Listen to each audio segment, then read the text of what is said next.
Assalamualaikum warahmatullahi wabarakatuh. Izin memperkenalkan diri. Perkenalkan nama saya Ahmad Ilham Al-Ghifari dengan NIM 2024 31018.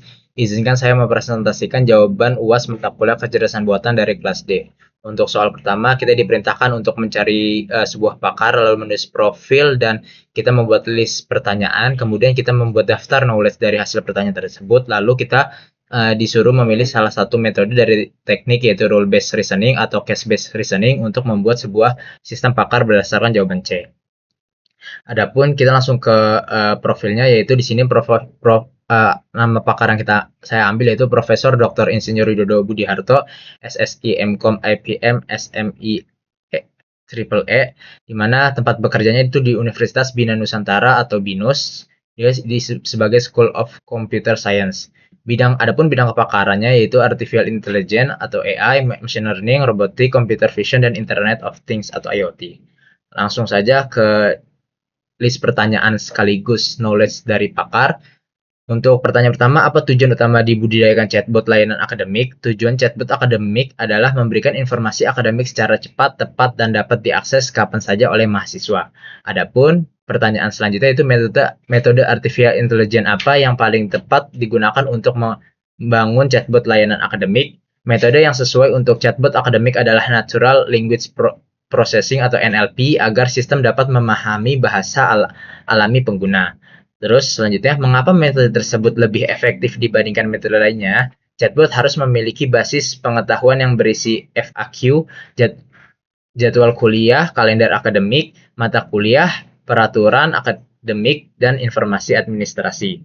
Kemudian, adapun informasi apa saja yang harus dimiliki chatbot agar mampu menjawab pertanyaan mahasiswa dengan akurat, yaitu chatbot harus mampu mengenali berbagai bentuk pertanyaan yang memiliki maksud yang sama sehingga tetap dapat membersihkan jawaban yang benar. Adapun bagaimana chatbot dapat memahami berbagai bentuk pertanyaan yang diberikan pengguna, salah satu tantangan utama adalah memahami variasi bahasa pengguna dan memastikan data selalu diperbarui.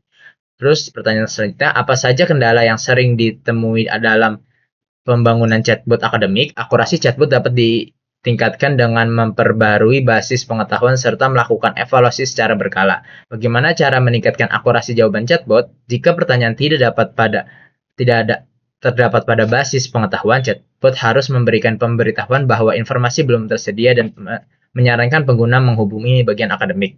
Selanjutnya, bagaimana chatbot menangani pertanyaan yang tidak terdapat pada basis pengetahuan? Rule yang digunakan harus disusun berdasarkan jenis pertanyaan mahasiswa, sehingga sistem dapat menentukan jawaban secara otomatis.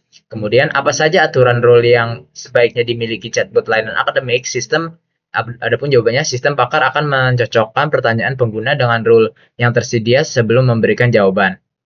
Adapun pertanyaan ke-10 itu, apa saran Bapak agar chatbot akademik dapat memberikan layanan yang lebih baik kepada mahasiswa? Adapun jawabannya, pembangunan chatbot sebaiknya dilakukan secara bertahap dengan terus menambah knowledge agar kualitas jawaban semakin baik. Adapun metode yang dipilih untuk jawaban 1D ini, metode yang saya pilih di sini metode rule based reasoning atau RBR. Pada tugas ini digunakan metode rule based reasoning atau RBR karena sistem pakar yang dirancang bertujuan memberikan jawaban berdasarkan aturan yang telah disusun dari hasil wawancara dengan pakar. Dalam metode ini, sistem akan mencocokkan pertanyaan yang diberikan pengguna dengan aturan if-then sehingga dapat menghasilkan jawaban yang sesuai. Metode rule based reasoning dipilih karena sesuai dengan untuk pembangunan chatbot layanan akademik yang memiliki aturan dan informasi yang sudah jelas seperti jadwal kuliah, kalender akademik, peraturan akademik, serta informasi administrasi mahasiswa. Adapun ini contoh pertanyaan rule base-nya yaitu ketika pengguna bertanya mengenai jadwal kuliah, maka chatbot itu akan menampilkan jadwal kuliah sesuai data akademik. Kemudian ketika pengguna bertanya mengenai kalender akademik, chatbot akan menampilkan informasi kalender akademik. Terus ketika pengguna bertanya mengenai mata kuliah, chatbot akan menampilkan informasi mata kuliah yang diminta. Terus kemudian pengguna bertanya mengenai syarat administrasi, maka chatbot akan menampilkan informasi persyaratan administrasi. Namun, jika pengguna mengajukan pertanyaan di luar basis pengetahuan, maka chatbot akan memberikan pesan bahwa informasi belum tersedia dan menyarankan menghubungi bagian akademik. Adapun cara kerja dari sistem pakar tersebut, di sini ada pengguna, Terus dia menginput pertanyaan, kemudian sistem akan mencocokkan rules dari pertanyaan tersebut apakah sesuai dengan knowledge dari chatbot. Jika iya, maka chatbot akan menampilkan jawaban sesuai knowledge base. Jika tidak, akan menampilkan pesan data belum tersedia. Kemudian selesai. Selanjutnya saya akan mempresentasikan jawaban untuk soal nomor 2, di mana di sini saya disuruh akan menyusun sebuah balok dari bentuk awal seperti yang ada pada gambar, yaitu A, B, C, D, kemudian menjadi kondisi akhir A, C, D, B. Untuk gambarnya hasil akhir ini, saya untuk visualisasi pembuatannya itu saya pertama menulis dulu di kertas untuk bentuk yang saya inginkan, kemudian saya memvisualisasikannya dengan menggunakan AI. Adapun untuk AI-nya sendiri itu saya menggunakan Gemini Pro dengan prompt yaitu tolong buatkan visualisasi dari gambar yang telah saya buat. Terus kita langsung saja ke bagian B, yaitu proses dari untuk menyusun balok dengan hasil akhir yang saya tentukan. Di sini saya memilih metode goal stack planning. Sebelumnya di sini saya akan menjelaskan bahasa ilmiah yang akan saya gunakan untuk menjawab di sini. Pertanyaan ini di sini ada on table X, di mana balok X di atas meja, on X, Y, balok X berada di atas balok Y, clear X, tidak ada balok di atas balok X, empty, tangan robot kosong atau tidak memegang balok, holding X, tangan robot sedang memegang balok X. Adapun aksi dari lengan robotnya untuk bahasa ilmiahnya itu ada pick up X, itu artinya lengan robot mengambil balok X dari meja, put down itu meletakkan balok X ke meja, stack X, Y itu menaruh balok X ke atas Y, unstack X, Y itu mengambil balok X dari atas balok Y. Adapun syarat aksi atau syarat yang ketika lengan robot itu bisa melakukan pick up dan stack itu sebagai berikut. Untuk melakukan pick up itu balok harus di atas meja atau on table X, terus adapun di atas balok X harus kosong atau clear X. Dan untuk syarat selanjutnya itu tangan robot kosong atau empty. Untuk melakukan stack X, Y, robot harus memegang balok X atau holding X, dan di atas balok Y harus kosong atau clear Y.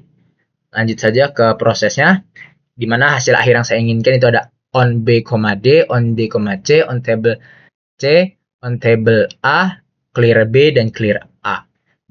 Untuk langkah pertama di sini kita akan membuat fondasi on D, C, di mana untuk membangun fondasi tersebut robot harus melakukan stack D, C. Kemudian sistem akan mengecek untuk melakukan stack, robot harus melakukan holding D dan memastikan bahwa di atas C itu tidak ada apa-apa atau clear C. Karena kondisi awal C emang sudah clear dari awal, maka robot akan melakukan stack. Untuk melakukan stack itu tinggal syaratnya itu holding D. Karena saat ini balok masih tangan robot itu masih kosong, tidak memegang apa-apa, maka robot akan melakukan pick up D. Sistem akan memastikan pick up D yaitu dengan syarat balok D di atas meja atau on table D, terus di atas balok D tidak ada apa-apa atau clear D. Kemudian dan tangan robot itu kosong atau empty. Karena kondisi awal balok D di atas meja itu emang sudah kosong, maka robot langsung melakukan pick up D. Sehingga kondisi robot sekarang yaitu holding D. Karena dua syarat untuk melakukan stack sudah terpenuhi, maka robot tersebut akan melakukan stack yaitu D, C.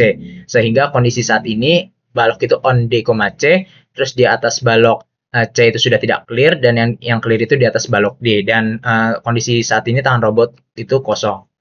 Kemudian selanjutnya kita untuk membangun fondasi kedua yaitu on B, D itu tidak jauh berbeda dengan on D, C, di mana untuk melakukan on B, D kita harus melakukan stack B, D. Untuk melakukan stack B, D sistem akan mengecek syaratnya yaitu holding B dan clear D. Untuk kondisi clear D sudah memenuhi karena sejak awal di atas D emang kosong. Kemudian selanjutnya tinggal melakukan holding B. Karena kondisi saat ini lengan robot sudah empty, maka langsung kita bisa melakukan holding B dengan itu pick up B. Dengan syarat untuk melakukan pick up B yaitu balok B di atas meja dan di atas B itu kosong. Tidak, di atas permukaan B itu tidak ada apa-apa dan kondisi lengan robot kosong.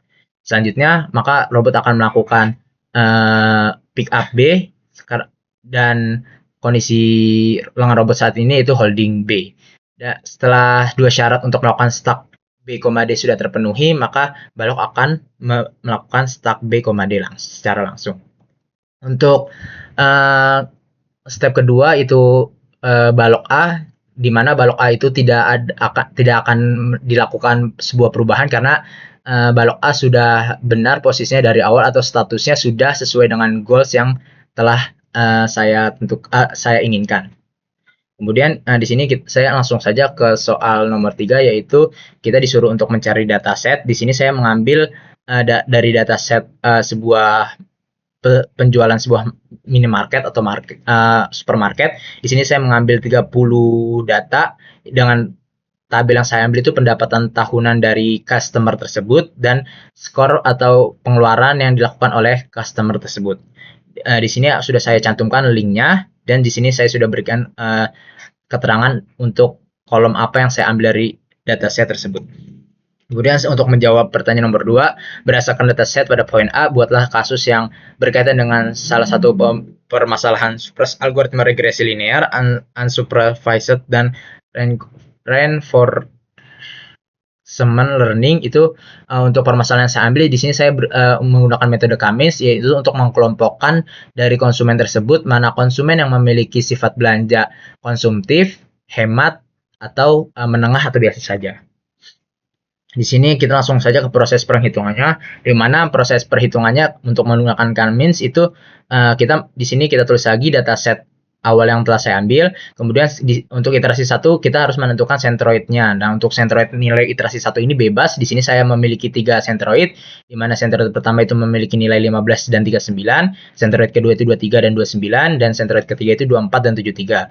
Untuk rumusnya ini kita menggunakan rumus yang ada di sini, di mana kalau rumus di Excel-nya itu berarti SQRT buka kurung, kita klik untuk pendapatan tahunan dari konsumen tersebut, terus dikurang nilai X pada centroid satunya untuk jarak 1, terus kita tutup kurung, pangkat 2 ditambah dengan buka kurung, kita klik skor pengeluarannya, terus kita kurang dengan nilai centroid Y pada centroid 1 yaitu 39, kemudian kita tutup kurung, terus kita pangkatkan. Agar lebih cepat itu kita bisa kunci yang nilai yang tidak berubah, yaitu nilai centroid 1 di sini itu 15 dan 39-nya dengan mengklik tombol F4. Lalu setelah muncul hasilnya bisa kita drop ke bawah hingga data ke 30.